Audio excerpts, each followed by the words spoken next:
is Lichbane, because you go in, you get the yellow card, you get the stun, and you get your attack off. Just huge burst of damage, huge burst of guaranteed damage if you're within range.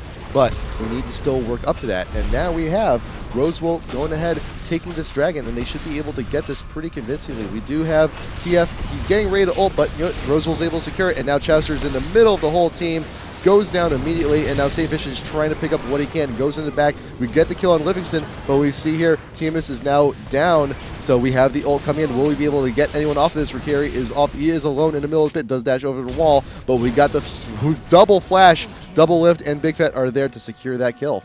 Yeah, so even though Rosewill was able to pick up that dragon, the 4-for-2 exchange, we do have Malphite pushing down top a little bit. He's not going to be able to drop in. The concern is that Malphite is a pretty slow pusher. I mean, obviously, if no one's going to come defend it, then he's going to be able to drop it. So CLG actually just going to exchange that mid lane for the top one. Yep. And now this does two things. So one, actually, he probably won't be able to do it. So it's too difficult for him to push. So that's obviously going to give them some nice map control. But then also, if this tower goes down, then Big Fat could just start to control the lane at the second turret, freeze the lane, and be fine. But we do see a kind of engage on Aspara here. Nocturne coming up the lane, and Rumble coming down as well. He is very close to taking down this tower, but I don't know if they're going to let him leave. Big Fat just very comfortable with sitting back. So they do maintain the tower currently, but it is just a fraction away from dying. That's the thing. Asparo was very pressured to take down that tower because that last fight at Dragon, it was a 4-for-2. Rosewill got the Dragon, but it is negated by the additional 2 kills that they gave up to CLG. So gold-wise, it was an even trade until CLG got the mid tower. So they realized, listen, if they're going to take a tower, we need to take one too to try and even out the engage.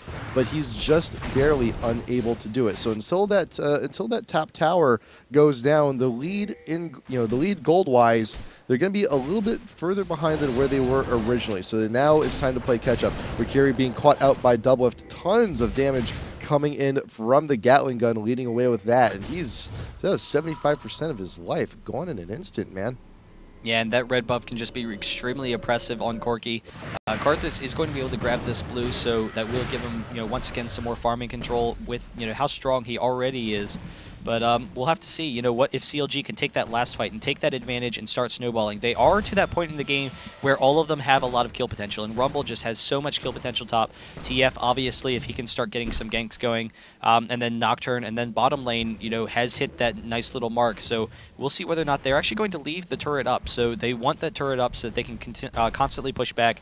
They can just maintain their lane and get those ganks in, not have to worry about pushing too much. So Aspara here, he wants to get that last hit on that tower. We want to get that. We want to bring the advantage back to our team just a little bit, but Saintfish, he's not too far away. His ult just comes back up. Hotshot comes in with a teleport, and we do have Aspara forcing to ult away and burning the flash just to get away from this engagement. But here comes Nocturne ult to help finish the job. That's a lot of ults blown, man, just for that 1 kill up top. But look, can we make something happen with this? We do now have 3 members of Rosewill down bot. We get the engage? We got Chowster there with the stun to try and keep everyone away, but it is not enough. And we also have Karthus pushing down in the mid. Can Chowster get away with this? We got the flash from Livingston to help connect this, but will be falling under his own tower. And Ricari got the kill on that too. And where is Karthus? Now taking the blue. We took mid tower. So we had so much effort being blown top lane just to kill Aspara. Look at the advantage that Rosewill has gotten in exchange. Yeah, and so, I mean, Rumble, it will help him snowball a little bit. He's obviously behind right now. Malphite doing extremely well in that top lane after that first kill. So they are able to get the kill up there, but definitely not a positive exchange as they get all those kills bottom for Rosewill. And towers. We'll have to see. Yeah, all those towers as well. So if Rosewill can start, pressuring this game because they have this huge advantage right now and start pushing down towers, then all of a sudden CLG loses that split pushing capabilities and that kind of ganking capability. And that's what they want. They want Rosewill to be separated so that TF and Nocturne can get to work. But once, everyone's kind of grouped, then we have to deal with this AoE damage. We have to deal with Graves and Karthus and Malphite combined. And very quickly, Rosewill could be in a favorable situation there. So right now, CLG just needs to stop, allowing Rosewill to push any towers. If they can pick up kills like this is going to be great. So we have the fear going off in the Livingston. He does not have his flash up, and so the quick chase, they will be able to pick up this kill very easily. being a little bit too aggressive. Needs to get some better ward coverage. Yeah, that was just a little bit too much of an overextension here from Livingston. You cannot be doing stuff like that, when you're so far ahead. Granted, you want to try and get more ahead when you're leading in gold and in kills. You can't be doing it alone. Otherwise, you're going to see individual members of your team going down. We almost had an engage on TMS in mid because he was so far pushed out. But Nocturne is still around. St. Vicious, his ult is down for the moment. But I think we really need to start to see Rosewill grouping up as a 5 so they can go ahead and get all the pushing power they need. All group up, get everyone mid, get everyone top, bottom, doesn't matter. Get everyone in the lane, start pushing, get your aggression on, and then now we can start focusing in on other objectives like Baron.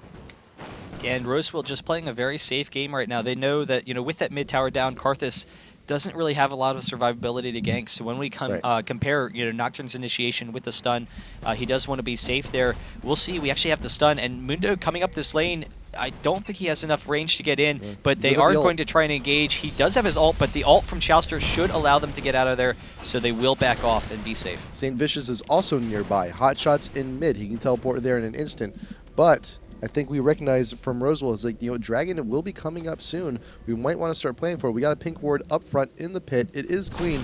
More wards come in. Judge Reinhold is there. We saw the pink ward go down, and we got 4 members of Rosewill against 3 members of CLG. Hotshot's not too far away, and Aspara is here soon as well. Big Fat is a little way too far out, and CLG knows this. Like, we can't fight this one. Let's just let him have it. So another Dragon going down, and with that Oracle's on Taric, Rosewill, has great map control right now, and they can deny TF and Nocturne from getting off those aggressive ganks. They can, kind of engage the fights that they want, which is absolutely what they want right now. And so because TF and Nocturne, haven't been able to get those ganks for a while, I don't know, it's going to be tough. CLG, they're really close as far as gold is considered, and they, still have a really nice AoE teamfight team, but if they can't, take more control over this map, then we'll have to see if Rosewill can maybe pull this out. I'm looking at the item builds right now, and it seems that Hotshot is very close to getting that Lichbane. And I think, after maybe another minute or two, or maybe even after these this Wolves camp that he's going for, he might be able to just go port back to town and grab it. We also have the Wriggles on Nocturne, so when they start going for those objectives, we'll be able to take it out just a little bit sooner. And we now see Rosewill with the Oracles cleaning up all these wards, and we actually get caught out. Big Fat out. He's trying to push down the ult. He puts it down in front of him to try and reduce that engage going down. And Aspara, he ults to try and close the gap, does not get there in time, and Hotshot is now out in front. He flashes over the wall to try and continue the aggression there on the Livingston. He is ignited, but will be safe. Ult is still going on, so he will regen a lot of the health that he lost. But, we still have a superior position here by Rosewill. They still have control of the area around the Baron pit, and we actually see TMS getting aggressive here, trying to see if we can't pick off someone from CLG. St. Vicious is sticking behind to try and see what we can make happen, but he flashes away right into the stun from Taric, puts on the ult, and you know what? Not much you can do there, and we may actually see a Baron attempt here from Rosewill. Yeah, and TMS is a little bit low on mana, but they do have a lot of Baron potential. Obviously, between Mundo and Malphite, they can tank it pretty easily. A lot of the ultimates are down for CLG, and not having Nocturne to threaten that Smite Steal is going to be a concern. The only issue is if Karthus gets a little bit too low, so maybe CLG can leave Karthus up, not kill him so he gets that passive, because the passive gives him infinite mana, and we'll see whether or not we have the kill. There's the quick Baron, and actually Big Fat out of position here. They're not able to get in fast enough, so the quick Baron on Rosewill, and they're in complete control of this game right now. CLG, very close to going down. We'll have to see whether or not they can hold off this push with this Baron now, because I don't know, Karthus late game coupled with Graves, coupled with the initiation that they have, it's going to be extremely difficult to deal with. Karthus now with the Zonias. So once he gets in the middle of his team fights, if he gets focused down, it's not going to be a whole lot that can be done to him. And you know what? That was the perfect opportunity for Rosewill to go in on Baron. We took St. Vicious completely out of the fight. Hotshot used his ult earlier to try and get a kill onto Livingston, which he did not get. And we just had a lot of opportunities down for CLG to go and try and contest that. There wasn't anything they can do. Big Fat got a little bit curious. He's going onto the pit. He's like, hey, we know you guys are doing it. How far along are you? Oh, you're done. Yeah, and so in the meantime, Graves picking up this red buff. They are extremely strong right now. Graves, 5-1 and 4, doesn't really have an item advantage over Corki currently. How much gold does he have currently? Not a lot, so yeah. They are very even still. Excuse me. Yeah, we got the farm from Corki. It's a 50 creep lead essentially, and that's really caught. That's really recouped and got back everything, all the gold that Graves has gotten just purely based off of kills and assists. So it's a good recoup, but you have to consider TF versus Karthus. That's a little bit of a different gold lead there. Mm-hmm. And TF trying to get that push down bottom, so they have momentum in the bottom lane. Unfortunately, there's not a real way for them to defend against this push, and CLG kind of knows it right now. So Rosewill, they're going to be able to take down that one tower. They should be able to kind of push into the base, but at the very least, they're going to get a bunch of these outer towers. And without that security of the base, it's going to be difficult because CLG knows that they're kind of going to be overrun currently by how strong Rosewill is. They do have some nice clearing capabilities with both TF and Corki, so they can potentially stall that way. But I think that Rosewill can probably just barrel down, right down this mid lane on them. But Livingston, he's living life on the edge, man. He's being out in front, trying to get superior positioning when the creeps do pull up. But we've seen him get caught before. He could get caught again.